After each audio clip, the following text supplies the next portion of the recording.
राधे राधे जी सभी को। आज हम आपको बताएंगे कि एक बुटीक को शुरू करने से पहले हमें क्या क्या चाहिए, ज़रूरी आइटम्स जो एक बुटीक को रन करने के लिए मोस्ट इम्पोर्टेंट होते हैं।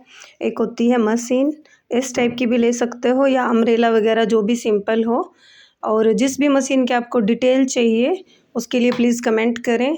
हमारे पास जैसे हमारा एक बुटीक है तो उसके अंदर एक मशीन हमारे पास ये वाली है, ये होती है सिलाई के काम आती है मशीन, इससे हम अपनी सिलाई करते हैं। और बात करें दूसरी मशीन की तो ये होती है पिको और कढ़ाई वाली मशीन होती है, ठीक है। इसका मोस्टली यूज़ हम पिको करने के लिए ही कर रहे हैं फ़िलहाल, तो कढ़ाई वगैरह का अभी ऐसा सीजन नहीं है कि हैंड एम्ब्रॉयडरी ज़्यादा चल रही है, तो इसलिए इसका पिको पे ही सेट करके हमने रखा है। ध्यान से देखें, ये वाली मशीन होती है, ठीक है। ये भी पैर से भी अवेलेबल है और इस पे मशीन वगैरह भी, मोटर वगैरह भी आप लगा सकते हैं। सेकंड मशीन ये वाली ज़रूरी है क्योंकि बुटीक में बहुत सारा काम ऐसा होता है जो पिको के बगैर नहीं होता, लाइक फ्रॉक वगैरह या फिर प्लाजो वगैरह, सर्कुलर प्लाजो जो होते हैं उनमें होता है, ठीक है। और इसकी सिलाई बहुत ही बेस्ट आती है, कोई भी फैब्रिक हो ये सभी पे वर्क करती है, तो इसलिए ये भी ज़रूरी है। फिर आती है हमारे पास थर्ड मशीन जो बहुत ही ज़रूरी है एक बुटीक के लिए, ये होती है ओवरलॉक वाली मशीन। ओवरलॉक के साथ ही हम काम कर सकते हैं, फिनिशिंग के साथ, क्योंकि आजकल जो कपड़ा चल रहा है वो मोस्टली इस टाइप का है कि उसमें सफाई नहीं आती या फिर रेसे निकलते हैं साइड से, तो ये मशीन होती है। और जिस भी मशीन की डिटेल चाहिए या ऐसी कोई मशीन जिसमें हमें ये लग रहा है कि किस में धागे की प्रॉब्लम है, हर एक मशीन की डिटेल्स आपको मिलेगी। अगर किसी भी मशीन में आपको प्रॉब्लम आ रही हो और आप भी एक बुटीक रनर हो, ठीक है। एक ये सिंपल मशीन होती है, ये भी सिलाई के काम आती है। आप इस टाइप की मशीन का भी यूज़ कर सकते हैं। अगर आपके पास बड़ी मोटर वाली मशीन नहीं है तो ये नॉर्मल हैंड सिलाई वाली होती है, इस पे हम ये अपना स्टैंड लगा के काम चला सकते हैं। फिर होती है ये वाली मशीन, ठीक है, इसको नीचे रख के भी हम सिलाई कर सकते हैं। और मोस्ट इम्पोर्टेंट वर्कर, अच्छे टेलर चाहिए। जैसे हमारे पास जो दोनों टेलर हैं बहुत ही अच्छी सिलाई करते हैं, ये इसी टाइप के टेलर आपके पास भी होने चाहिए, क्योंकि अकेला कोई भी इतना काम नहीं कर पाएगा, चारों मशीनों पे बैठना एक साथ अवेलेबल नहीं है, ठीक है। फिर आता है बुटीक के लिए आइटम की बात करें तो इंची टेप वगैरह सबको पता है। एक स्पेस थोड़ा सा ज़्यादा चाहिए, जैसे इस टाइप से काम चल रहा है, आपको दिखा रहे हैं, हमारे वर्कर भी लगे हुए हैं। एक ये वाली कैंची होती है, इस कैंची पे कभी भी जंग नहीं लगता, तो इस टाइप की कैंची आप यूज़ कर सकते हैं।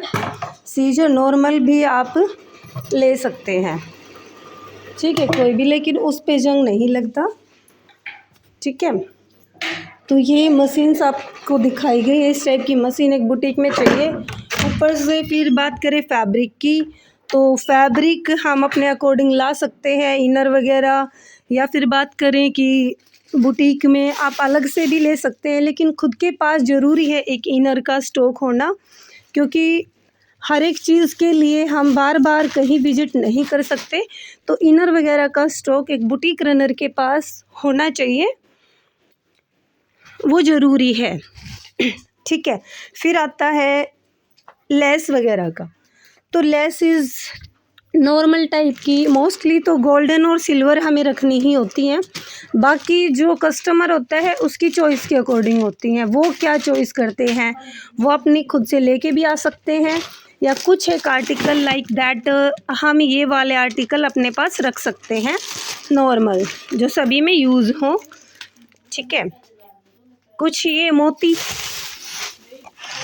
आप देखेंगे, मोती वाली लेस या फिर मोती जो पैंट प्लाजो डिज़ाइन के लिए ज़रूरी होते हैं, ये कैन पट्टियाँ होती हैं इस टाइप की, जो स्कर्ट वगैरह में काम आती हैं। ये लेसेस होती हैं हमारे पास, इलास्टिक वगैरह होना चाहिए। इलास्टिक की भी कई टाइप्स होती हैं, तो सभी टाइप्स का एक बुटीक रनर के पास होना चाहिए। और नेक डिज़ाइन, पैंट प्लाजो के लिए पेस्टिंग डिज़ाइन, इस टाइप की चीज़ें एक बुटीक रनर के पास इम्पोर्टेंट हैं कि वो रखे। बाकी आपकी चॉइस है, आपका मन करे उतना आप रखें। लेसेस नॉर्मली इस टाइप की लेस भी आप जैसे सलवार में, पोंचे या मोरी में डिज़ाइन के लिए ये पतली वाली लेस भी हम रख सकते हैं, जिगजैग वाली लेस बोलते हैं इसको। और मोस्टली कलर हमें चाहिए ब्लैक होने चाहिए, वाइट, गोल्डन और सिल्वर, ये 4 कलर की लेस तो हमारे पास ज़रूरी है। फिर एक आइटम होता है लटकन टाइप से, इस टाइप से। तो जो भी हम कुछ तो कपड़े की बनाते हैं मोस्टली, तो फिर भी अगर कोई डिज़ाइनर ब्लाउज़ है या डिज़ाइनर स्कर्ट है तो उस पे कपड़े की बनी जो लटकन होती हैं वो ज़्यादा अच्छी नहीं दिखती हैं। तो उसके लिए हमें इस टाइप की लटकन का यूज़ करना चाहिए जो एक बेस्ट होती है। फिर होती है पेस्टिंग रोल, एम्ब्रॉयडरी धागे या फिर जो बुकरम वगैरह होती है हम जिसको बोलते हैं, इस टाइप के ये 2.5 इंच से लेके 3 इंच, 3.5 4 इंच तक भी हमारे पास होने चाहिए। पता नहीं रहता कस्टमर किस टाइप के मोरी बनवाता है, ज़्यादा बड़ी होती है। ये हमारे कस्टमर हैं भाई। राम राम जी। चलेंगे, एक बार थोड़ा सा वीडियो बना रहे थे, अपने बुटीक की डिटेल दे रहे थे, ठीक है। और एक लाइट मशीन जितनी बाहर रखी होगी उतना ही थोड़ा सा कंसंट्रेट या अच्छे से सिलाई दिखेगी। आ रही हूँ हाँ, आई। ठीक है जी, थैंक यू। अगर आपको किसी भी मशीन की डिटेल चाहिए, पिको वाली मशीन में धागे या उससे रिलेटेड कोई हो, जैक वाली मशीन की सर्विस से रिलेटेड कोई भी हो, तो आप बता दें, कमेंट करें, या जिस पे भी फुल वीडियो आपको चाहिए वो मिल जाएगी। Thank you. राधे राधे।